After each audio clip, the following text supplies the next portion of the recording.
The Tour continues towards the Pyrenees on stage 8 with a tricky outing from Mâcon to Saint-Etienne, 200 kilometres and almost 4,000 metres of climbing.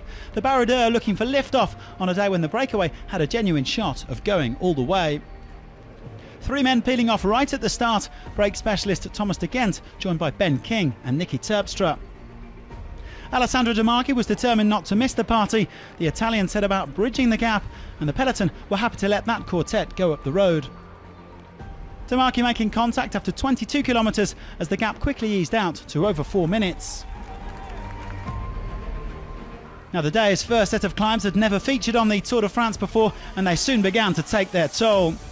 Sprinters like Dylan Groenewegen, Alexander Kristoff and Caleb Ewan dropped by the peloton. And the stage contenders rubbing shoulders at the front of the pack. Bora Hansgrohe, Sunweb and De Koning Quickstep riding for Peter Sagan, Michael Matthews and Julian Alaphilippe respectively, keeping the gap to the breakaway at a steady 3 minutes. The pace at the front proving too much for Terpstra and King on the fifth of the day's 7 categorised climbs. De Gendt and De Marchi increasing the gap, even if there was a minor scare at one point for the CCC man. The leading duo still had over a minute in hand with 20 kilometres to go, but a crash for several INEOS riders, including Geraint Thomas. The defending champion forced to work hard to get back on terms. Onto the day's final climb, and again going it alone, while further back Alaphilippe decided that it was time to hunt down the maillot jaune. Julian Alaphilippe, he's chasing yellow. The De Koning Quickstep man joined by Thibaut Pinot. The dynamic French duo wouldn't stop the remarkable De Gendt from claiming his second Tour stage win, but they got what they came for. Now Thibaut Pinot for second, more time gains, and Alaphilippe is back in yellow. Well, Matthews sprinting to fourth, but the day belonged to De Gendt, conquering the stage after 200k in front and getting a win for Lotto Soudal after a couple of near misses. We came here to win the stage.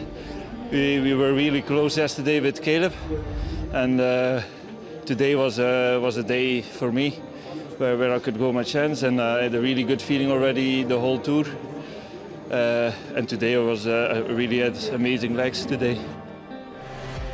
It was one of today's big questions. Would Alaphilippe try to wrest the yellow jersey back from Giulio Ciccone? Of course he would. The world #1 showing his usual panache in the final, with Pinot providing more than a helping hand.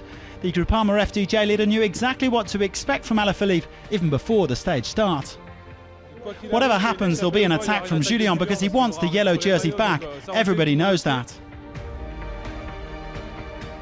So Alaphilippe back in yellow for a fourth day. He's 23 seconds ahead of Ciccone. Pinot up to third, 19 seconds ahead of Geraint Thomas, who was briefly held up by that late spill. Jumbo-Visma's George Bennett is still fourth. Tim Wellens couldn't get away today, but he keeps the polka dot jersey, and his closest challenger is now his teammate De Gendt. Sagan still well on top in the green jersey standings. He has 60 points in hand over Matthews. And Ciccone can test out the white jersey for best young rider on the road to Brioude tomorrow, because the yellow jersey's back on the shoulders of the irrepressible Julian Alaphilippe for France's national holiday.